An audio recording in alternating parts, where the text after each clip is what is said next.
नमस्कार दोस्तों, आज के इस वीडियो लेक्चर में हम गणित से संबंधित कुछ महत्वपूर्ण और एग्ज़ाम ओरिएंटेड क्वेश्चंस आपके साथ डिस्कस करेंगे, जो कि एग्जैक्ट एग्ज़ाम लेवल के क्वेश्चन हैं और एग्ज़ाम में इस प्रकार के क्वेश्चन जरूर पूछे जाते हैं। सभी क्वेश्चंस आपको हिंदी और इंग्लिश दोनों लैंग्वेज में अपीयर होंगे और इनकी पीडीएफ के लिए आप हमारे टेलीग्राम ग्रुप या व्हाट्सएप ग्रुप को ज्वाइन कर सकते हैं, जिनका लिंक डिस्क्रिप्शन बॉक्स में दिया हुआ है। शुरू करते हैं आज का पहला प्रश्न। तो पहला प्रश्न काफ़ी इंपॉर्टेंट है। A person who spends 66 to 2.3% of his income is able to save Rs 1200 per month his monthly expenses in rupees। तो एक व्यक्ति अपनी आय का 66.2/3% खर्च करके 1200 रुपये प्रति माह की बचत करता है, तो उसका मासिक खर्च हमको निकालना है। दोस्तों ऐसे क्वेश्चन में हम सबसे पहले परसेंटेज को देखते हैं। तो 66 2/3 को हम सबसे पहले फ्रैक्शन में कन्वर्ट कर लेते हैं। ठीक है, इसको हम फ्रैक्शन में कन्वर्ट कैसे करेंगे? तो दोस्तों 66 2/3 की वैल्यू आती है 200/3।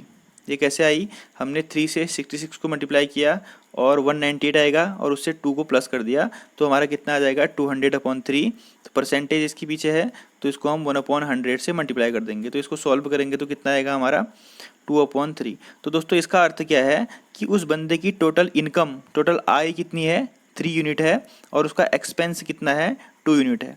अगर किसी बंदे की आय जो है दोस्तों 3 होगी और उसमें से वो 2 यूनिट खर्च कर देता है, तो उसकी बचत यानी कि सेविंग कितनी होगी? 1 यूनिट होगी।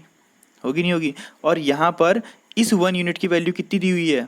खर्च करके 1200 रुपये प्रति माह की बचत करता है, तो यानी कि 1 यूनिट की वैल्यू हो जाएगी 1200। ठीक है, तो अब हमसे क्वेश्चन में पूछा गया है कि उसका एक्सपेंस निकालना है हमको। तो एक्सपेंस का रेशियो क्या है? 2 रेशियो। ठीक है, तो 1200 को हम 2 से मल्टीप्लाई कर देंगे तो इसका एक्सपेंस निकल जाएगा 2400। अगर आपसे क्वेश्चन में पूछा गया होता कि इसकी इनकम निकालो, तो आप क्या कर दे? 1200 से 3 को मल्टीप्लाई कर देते, तो इसकी इनकम कितनी निकल जाती? 3600। यानी कि टोटल इनकम है 3600, खर्च करता है 2400 और बचाता है 1200। तो इसका राइट आंसर क्या हो जाएगा? उसका मासिक खर्च कितना है? 2400। Option number B is right answer. उम्मीद करता हूँ आपको क्वेश्चन समझ में आ गया होगा। बढ़ते हैं अगले प्रश्न की ओर। दोस्तों अगला प्रश्न रेशियो से संबंधित है। 3 students A B C play cricket. The runs scored by A and B respectively are in the ratio 3:2। B's run to C's run are also in the same ratio. Together they score 342 runs. The run scored by B। तो क्या बोला गया है कि जो 3 बंदे हैं A, B और C जो कि क्रिकेट खेलते हैं, और A और B के रन का रेशियो कितना है? 3:2। और B और C के रेशियो का भी कितना है? B और C का भी कितना रेशियो है? 3:2। तो अब हम क्या करेंगे कि जहाँ पर ब्लैंक है उनको बैलेंस कर देते हैं। तो इसको यहाँ पर 2 आ जाएगा और यहाँ पर 3 आ जाएगा। ठीक, तो इनको बैलेंस करने के बाद नया रेशियो कितना आएगा दोस्तों? 3 3 जा 9 रेशियो, 3 2 जा 6 रेशियो, 2 2 जा 4। तो 9 6 4 हमारा अब नया ABC का रेशियो आ गया। तो अब उन्होंने कितने रन बनाए? 342 रन बनाए। यानी कि टोटल अगर मैं इन रेशियो को प्लस कर दूँ तो 19 आएगा। 9 + 6 + 4, तो 19 यूनिट की वैल्यू कितनी होगी? 342। तो 1 यूनिट की कितनी हो जाएगी दोस्तों? 19 से 300 पहले इसको डिवाइड कर देंगे तो 18 आ जाएगा। तो 1 यूनिट की वैल्यू कितनी हो जाएगी? 18 हो जाएगी। तो अब हम क्या कर देंगे? 18 हमारा कॉमन फैक्टर है, हम यहाँ से ए बी सी को 18 से मल्टीप्लाई करके उनका रन निकाल सकते हैं। तो अब बी द्वारा प्राप्त रन कितने हैं, यानी कि बी ने कितने रन बनाए? तो बी की यहाँ पर रेशियो है 6, तो 18 × 6 कितना होता है? 18 × 6 ये होता है 108। तो बी ने कितने रन बनाए? 108। अगर ऐसे आपसे पूछेंगे कि ए ने कितने रन बनाए, तो क्या हो जाएगा? 18 × 9। और ऐसे ही पूछेंगे सी ने कितने बनाए, तो 18 × 4। तो फिलहाल यहाँ पर बी का पूछा गया है, तो हम बी द्वारा बनाए गए रन कितने हैं? 108। Option number B is right answer. ठीक है, चलिए बढ़ते हैं अगले प्रश्न की ओर। अगला भी एक महत्वपूर्ण प्रश्न है दोस्तों। The ratio of number of boys and girls in a school is 2:3। If 25% of boys and 30% of girls are scholarship holder, the percentage of the school student who are not scholarship holder. तो बोल रहा है कि एक school है, वहाँ पर कुछ बॉयज़ हैं और गर्ल्स हैं, उनका रेशियो दिया हुआ है 2:3। तो दोस्तों हम एग्जाम में कैसी अप्रोच अप्लाई करेंगे? 2:3 एक ऐसा नंबर है, अगर मैं इसका 25% निकालूंगा और इसका 30% निकालूंगा तो डेसिमल्स में आएगा। ठीक है, लेकिन हम क्या करते हैं कि हम 2:3 को 200 और 300 भी तो मान सकते हैं, ताकि हमारा आंसर आसानी से निकल जाए। ठीक है, तो अगर 200 और 300 को आप रेशियो में कन्वर्ट करोगे तो ये भी 2:3 आएगा। तो सिंपल है, इसको आप 200 और 300 मान लो, ताकि आपको कैलकुलेशन करने में थोड़ा आसानी हो जाए। तो अब इसमें बोल रहा है कि 25% लड़के और 30% लड़कियों को स्कॉलरशिप मिलती है। तो यानी कि ये टोटल 500 बंदे हो गए स्कूल में। अब 200 बॉयज़ 300 गर्ल 500 बंदे हो गए, ठीक है। इनमें से 25% लड़कों को छात्रवृत्ति मिलती है, यानी कि 200 का 25% आप निकालोगे तो कितना आ जाएगा, 50, ठीक है। और 300 का 30% लड़कियों को मिलती है, यानी कि 300 का 30% होता है आपका 90।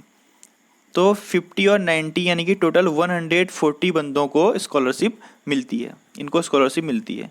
तो अब हमको उनका प्रतिशत निकालना है जिनको स्कॉलरशिप नहीं मिलती है, यानी कि नॉट स्कॉलरशिप वालों का हमको प्रतिशत निकालना है। तो दोस्तों देखो, यहाँ पर टोटल 500 बंदे हैं जिनमें 140 को स्कॉलरशिप मिलती है। तो अगर मैं 500 में से 140 माइनस कर दूँ, यानी कि ये आ जाएगा 360। तो इसका मतलब क्या है कि 360 बंदों को स्कॉलरशिप नहीं मिलती है। तो हमको इन्हीं का परसेंट पूछा गया है। तो टोटल 360 को स्कॉलरशिप नहीं मिलती है, कितने में से, 500 में से। तो 100 में से कितनों को नहीं मिलेगी, तो ये हो जाएगा सीधे 5, और 5 से कटेगा 72 बार। तो 72% जो बॉयज़ और गर्ल्स हैं उनको स्कॉलरशिप नहीं मिलेगी, ठीक है दोस्तों। तो ये इजी अप्रोच थी, इसी अप्रोच से हम एग्जाम में क्वेश्चन को सॉल्व करेंगे कम से कम समय में। तो उम्मीद करता हूँ कि आपको ये सवाल समझ में आ गया होगा। अगर आपको कोई डाउट होते हैं तो प्लीज़ कमेंट बॉक्स में कर दीजिएगा, मैं उसके ऊपर डाउट सेशन में एक वीडियो और बना दूंगा, ठीक है। बढ़ते हैं अगले प्रश्न की ओर। अगला प्रश्न दोस्तों एवरेज से संबंधित है। 50 संख्याओं का औसत 38 है, ठीक है। 50 नंबर्स हैं, उनका एवरेज 38 है। तो इनका सम कितना हो जाएगा, 50 मल्टीप्लाई 38। अगर आप 38 को 50 से मल्टीप्लाई करोगे कितना आ जाएगा, 1900, 1900 आ जाएगा, ठीक है दोस्तों। अब इसमें से 45 और 55 को निकाल दिया जाता है, तो शेष बची हुई संख्याओं का औसत बताइए। तो हम इसमें से क्या कर रहे हैं कि दो संख्याओं को निकाल दे रहे हैं। हम 45 और 55 को इसमें से आउट कर दे रहे हैं। तो यानी कि हम 100 को इसमें से आउट कर दे रहे हैं। तो 1900 में से हम 100 को बाहर निकाल दे, तो अब क्या बचा, 1800। अब यहाँ पहले 50 संख्याएँ थी, 2 निकाल दी तो कितनी बची, 48 संख्याएँ बची। तो 48 को हम डिवाइड करेंगे 1800, 1800 अपॉन 48। तो हमारा आंसर कितना आएगा दोस्तों, 48 को हम 1800 से डिवाइड करेंगे तो इसका आंसर आ जाएगा आपका 37.5। तो नया एवरेज कितना आ जाएगा, 37.5। हमने कैसे किया, 50 संख्याओं का एवरेज 38 था, हमने उनका सम निकाल लिया दोनों को मल्टीप्लाई करके। अब इसमें से 45 और 55 को एक्सक्लूड कर दिया, तो टोटल 100 के सम को हमने 1900 में से निकाल दिया। अब क्या बचा, 1800। अब यहाँ से पहले 50 था, दो संख्याएं निकाल दी, क्या बचा, 48। तो 48 संख्याओं का जो सम है वो 1800 है, तो हमने डिवाइड करके औसत निकाल लिया। औसत आया हमारा 37.5। Option number C is right answer, ठीक है। तो मुझे लगता है कि समझ गए होंगे आप क्वेश्चन को। अब आते हैं अगले प्रश्न की ओर। अगला प्रश्न है, ए और बी का औसत मासिक वेतन 14,000 रुपये है, यानी कि ए और बी का एवरेज सैलरी कितनी है, 14,000 है। तो इनका सम कितना हो जाएगा, 14,000 को हम 2 से मल्टीप्लाई कर देंगे तो हो जाएगा 28,000, ठीक है। और बी और सी का है 15,600। तो बी प्लस सी दो लोगों का औसत वेतन 15,600 है। तो इसका सम कितना हो जाएगा दोस्तों, इसका सम हो जाएगा आपका 31,200। 15,600 को आप 2 से मल्टीप्लाई कर देंगे तो आ जाएगा 31,200, ठीक। और तीसरी कंडीशन आपको दे रखी है, ए और सी का 14,400 है, ए प्लस सी कितना है, 14,400। तो इसको 2 से मल्टीप्लाई कर देंगे तो ये आ जाएगा 28,800, ठीक है।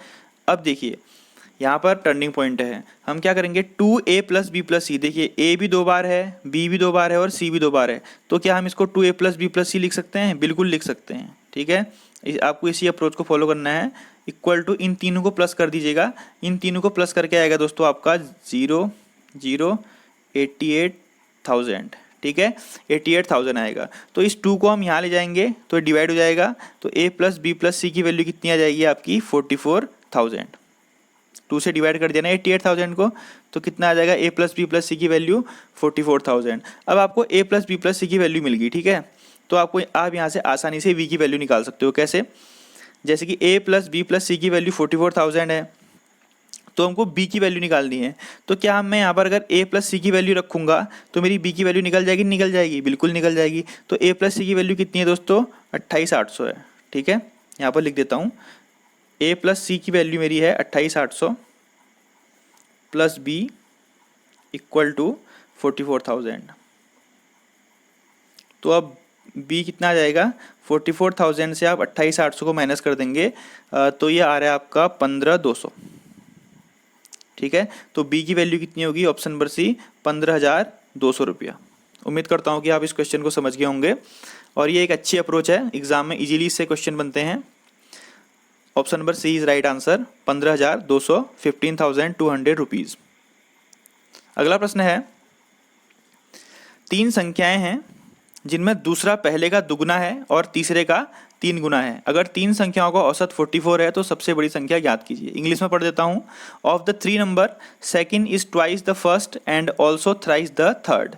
यानी कि जो सेकंड नंबर है वह पहले का दुगना है और तीसरे का तिगुना है। देखिए कैसे करते हैं इस क्वेश्चन को, a प्लस बी प्लस सी। तो ऐसे क्वेश्चन में आप सबसे पहले तीसरे नंबर को मान लो, माना कि तीसरा नंबर c है वो x है। ठीक है, और यहाँ पर क्या बोला गया है कि जो दूसरा है वो पहले का दुगना है और तीसरे का तिगुना है। यानी कि जो दूसरा नंबर है वो इसका 3 टाइम्स है, c का 3 टाइम्स है। तो ये कितना हो जाएगा 3x, यानी कि x को हम 3 से मल्टीप्लाई कर देंगे तो 3x हो जाएगा। तो और a कितना हो जाएगा, a हो जाएगा इसका आधा, यानी कि a का दुगना b होगा, तो यहाँ पर जाएगा 1.5x। ठीक है, तो अब इस कंडीशन को सेटिस्फाई कर गया। अब इन तीनों का औसत कितना है, 44 है, तो 44 मल्टीप्लाई 3 सम कितना हो जाएगा 132। बस अब सिंपल है, इन तीनों को जोड़ दो। इन तीनों को आप जोड़ोगे तो आएगा 4, 3x प्लस एक्स 4 हो जाएगा और 4 प्लस 1.5x कितना हो जाएगा 5.5x। ठीक है, 5.5x की वैल्यू आ गई आपकी 132। तो ऐसे ही अब x इक्वल टू कितना हो जाएगा 132 अपॉन 5.5, यहाँ से पॉइंट हटेगा ऊपर 0 लग जाएगा, तो ये आ जाएगा आपका 24। 55 से 1320 को डिवाइड करेंगे तो आ जाएगा 24। अब इसमें हमको सबसे बड़ी, अब x की वैल्यू कितनी होगी 24 हो गई। समझ गए इतना, यहाँ तक आप समझ गए होंगे ना। ठीक है, तो x की वैल्यू होगी 24। अब हमको सबसे बड़ी संख्या निकालनी है। सबसे बड़ी संख्या कौन है 3x, तो 24 x की वैल्यू है और 3 कितना हो जाएगा 72। तो इसका आंसर हो जाएगा ऑप्शन नंबर ए। हमने क्या किया, सबसे पहले हमने इसको डिकोड किया। तीन संख्या में दूसरा पहले का दुगना है, तो पहले का दुगना है 1.5 का दुगना 3 हो गया और तीसरे का तिगुना है यानी कि x का तिगुना 3x हो गया। इन तीनों को प्लस किया, इनके सम से डिवाइड कर दिया, एक कॉमन फैक्टर निकला और कॉमन फैक्टर से हमने सबसे बड़ी संख्या ज्ञात कर ली। 24 × 3 equal to 72। Option number A is right answer. ठीक है दोस्तों, तो उम्मीद करता हूँ ये क्वेश्चन आप समझ गए होंगे। बढ़ते हैं अगले प्रश्न की ओर। अगला प्रश्न है दोस्तों प्रॉफिट एंड लॉस का है। A shopkeeper marks his goods 40% above the cost price. He allows a discount of 5% for cash payment to his customers. He receives Rs1064 after paying the discount his profit. तो एक दुकानदार की माना cost price है CP जिसको हम बोलते हैं लागत मूल्य, वो है 100। ठीक, उसने अपने जो माल है उसको 40% तक मार्कअप किया, यानी कि उसने 40% इसमें MP कर दिया, अंकित मूल्य जिसको हम बोलते हैं 140, और वो 5% का डिस्काउंट देता है। यानी कि बेचता कितने में है 140 का 95% में बेचता है। 5% का डिस्काउंट देगा तो कितने में बेचेगा 140 के 95% में, यानी कि 133 में बेचेगा। ठीक है दोस्तों, अब देखिए वह छूट के बाद 1064 रुपये का भुगतान प्राप्त करता है, यानी कि 133 की वैल्यू कितनी है 1064, यानी कि जो SP है वो है 1064। तो 133 यहाँ पर SP है और यहाँ पर पैसे में कितना है एक्चुअल वैल्यू है उसकी 1064। तो एक यूनिट की वैल्यू कितनी होगी, इससे इसको डिवाइड कर देंगे तो ये 8 बार जाएगा, तो एक कॉमन फैक्टर इसमें आ गया 8। तो ये बोल रहा है कि उसका लाभ कितना है। ठीक है दोस्तों, तो लाभ होता है SP माइनस CP, यानी कि आपने कोई चीज़ 100 में खरीदी और 133 में बेच दी, तो आपको लाभ कितने का हुआ 33 का लाभ हुआ। तो उसका लाभ कितना होगा 33 को हम कॉमन फैक्टर से मल्टीप्लाई कर देंगे 8 से, तो ये कितना आ जाएगा 264। तो उसके पूरे सौदे में 264 रुपये का लाभ हुआ। उसने उसकी CP 100 थी, उसने 40% मार्कअप किया और 5% की छूट दी, तो और बाकी 133 की वैल्यू 1064, एक यूनिट की वैल्यू 8, तो उसका प्रॉफिट कितना था SP minus CP 33, common factor से उसको मल्टीप्लाई कर दिया तो हमारा प्रॉफिट निकल गया 264 रुपया। ऑप्शन नंबर ए। ठीक है, तो ये क्वेश्चन भी आपको समझ में आ गया होगा उम्मीद करता हूँ। अगला प्रश्न है, एक परीक्षा में 10 चयनित छात्रों में से 3 की 20 साल उम्र है, यानी कि 3 बंदों की उम्र कितनी है 20 साल है, तो टोटल उम्र कितनी होगी 20 × 3 60। 4 की उम्र 21 साल है, यानी कि 4 बंदों की उम्र 21 है, तो कितना हो जाएगा 84, इन दोनों को मल्टीप्लाई कर देंगे तो 84 आ जाएगा। और 3 की उम्र 22 साल है, यानी कि 22 इंटू 3 कितना हो जाएगा 66, तो इसको प्लस कर दोगे तो ये आएगा आपका 20 एक 21।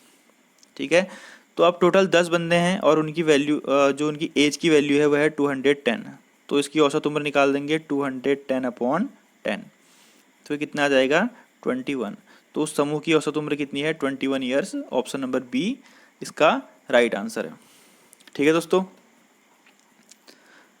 तो ये 2 क्वेश्चन अब मैं आपको होमवर्क में दे रहा हूँ, इसको सॉल्व करके इसका आंसर कमेंट बॉक्स में लिख के ज़रूर बताइएगा। एक क्वेश्चन तो ये है, टाइम एंड वर्क का है, इसका स्क्रीनशॉट ले लीजिए।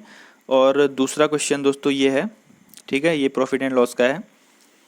तो ये 2 क्वेश्चन हैं होमवर्क में, इनको जरूर कीजिए और इनका आंसर कमेंट बॉक्स में लिख के बताइए। दोस्तों इसी प्रकार के क्वेश्चन एग्जाम में पूछे जाते हैं, आप प्रीवियस ईयर के पेपर उठा के देख लेना।